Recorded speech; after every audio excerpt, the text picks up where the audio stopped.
Hello everyone, welcome back to Kranti's diary. ఈరోజు నేను ఇంట్లోనే టేస్టీగా కుల్ఫీ ఎలా ప్రిపేర్ చేయాలో షేర్ చేస్తాను.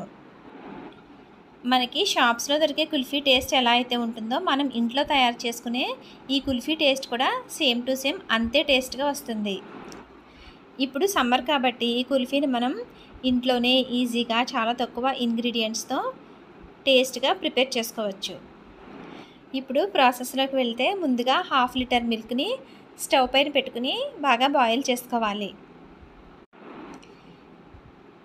మిల్క్ బాయిల్ అయ్యే లోపల మిక్సీ జార్లోకి ఇక్కడ చూపిస్తున్నాను కదా అంత క్వాంటిటీ కాజు బాదం తీసుకుని పౌడర్లా చేసుకుని పక్కన పెట్టుకోవాలి. ఇప్పుడు బౌల్లోకి మిల్క్ తీసుకుని custard powder vanilla flavour 3 spoons వేసుకుని బాగా మిక్స్ చేసుకోవాలి. లంప్స్ ఏమీ లేకుండా ఇక్కడ చూపించిన విధంగా ఇలా మిక్స్ చేసుకుని పక్కన పెట్టుకోవాలి. ఇప్పుడు స్టవ్ పైన పెట్టుకున్న పాలు బాయిల్ అవుతున్నాయి కదా, బాయిల్ అవుతున్న పాలను ఒకసారి ఇలాగా మిక్స్ చేసుకోవాలి. పాల పైన మీగడ ఏమీ లేకుండా బాగా మిక్స్ చేసుకుని బాయిల్ అవనివ్వాలి. ఇలా పాలు బాగా బాయిల్ అయిన తర్వాత పాలల్లోకి సరిపడా షుగర్ని యాడ్ చేసుకోవాలి. ఇక్కడ నేను 1/2 లీటర్ మిల్క్ తీసుకున్నాను కాబట్టి 1/2 కప్పు షుగర్ని యాడ్ చేస్తున్నాను. మిల్క్ క్వాంటిటీని బట్టి షుగర్ చెక్ చేసుకుని యాడ్ చేసుకోవాలి. షుగర్ యాడ్ చేసిన తర్వాత ఒకసారి మరలా మిక్స్ చేసుకోవాలి. ఆ తర్వాత మనం పక్కన పెట్టుకున్న కాజు బాదం పౌడర్ని కూడా యాడ్ చేసుకోవాలి.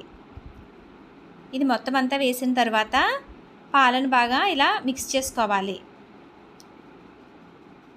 ఇలా మిక్స్ అయిన తర్వాత మనం ఆల్రెడీ పక్కన పెట్టుకున్న కస్టర్డ్ పౌడర్ మిక్స్ని కూడా వేసుకుని బాగా కలుపుకోవాలి. ఈ కస్టర్డ్ పౌడర్ మిక్స్ వేసిన తర్వాత పాలు వెంటనే చిక్కబడతాయి. ఇలా లంప్స్ ఏమీ లేకుండా బాగా విస్కర్తో కానీ గరిటెతో కానీ మిక్స్ చేసుకుంటూ ఉండాలి. ఇలా మిక్స్ చేసుకుని కొంచెం బాయిల్ అయిన తర్వాత పాలు క్రీమీ టెక్స్చర్లోకి వస్తాయి. మరీ ఎక్కువసేపు బాయిల్ అయితే బాగా దగ్గర పడతాయి. అంత దగ్గర పడనిచ్చే వరకు కాకుండా ఇక్కడ చూపించిన విధంగా ఇలా క్రీమీ టెక్స్చర్ వచ్చిన తర్వాత స్టవ్ ఆఫ్ చేసుకోవాలి. ఇప్పుడు పక్కన పెట్టుకుని ఈ పాలను కొద్దిగా చల్లారనివ్వాలి. ఇలా చల్లారిన తర్వాత కుల్ఫీ మౌల్డ్స్ తీసుకుని కుల్ఫీ మౌల్డ్స్లోకి ఇక్కడ చూపించిన విధంగా వేసుకోవాలి. వీటన్నింటిలోకి వేసిన తర్వాత ఇంకా ఇందులో పాలు కనుక మిగిలి ఉంటే అవి చిన్న టీ గ్లాసెస్లోకి వేసుకుని ఐస్ క్రీమ్ స్టిక్స్ పెట్టుకుని కూడా ఫ్రీజర్లో స్టోర్ చేసుకోవచ్చు. ఇప్పుడు ఈ కుల్ఫీ మౌల్డ్స్ని కవర్ చేసుకోవాలి. ఇలా కవర్ చేసుకున్న తర్వాత ఒక 4 అవర్స్ వరకు డీప్ ఫ్రిడ్జ్లో పెడితే కుల్ఫీ రెడీ అయిపోతుంది. డీప్ ఫ్రిడ్జ్లోంచి తీసిన వెంటనే కుల్ఫీ మౌల్డ్స్లోంచి రాకపోతే ఈ బాక్స్ ఇలా ఒక 2 మినిట్స్ వరకు వాటర్లో పెడితే కుల్ఫీ మౌల్డ్స్లోంచి చాలా ఈజీగా వచ్చేస్తుంది. చూసారు కదా కుల్ఫీ షేప్ ఎంత పర్ఫెక్ట్గా వచ్చిందో. ఈ కుల్ఫీని మనం చాలా ఈజీగా ఇంట్లోనే ఎలా ప్రిపేర్ చేసుకోవాలో చూసాం కదా.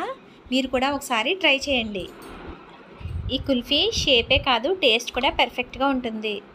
వీడియో కనుక మీకు నచ్చినట్లయితే ఫ్రెండ్స్కి రిలేటివ్స్కి షేర్ చేయండి. మరిన్ని వీడియోస్ కోసం ఛానల్ని సబ్స్క్రైబ్ చేసి సబ్స్క్రైబ్ బటన్ ఎదురుగా ఉన్న బెల్ బటన్ని యాక్టివేట్ చేసుకోండి. Thank you for watching.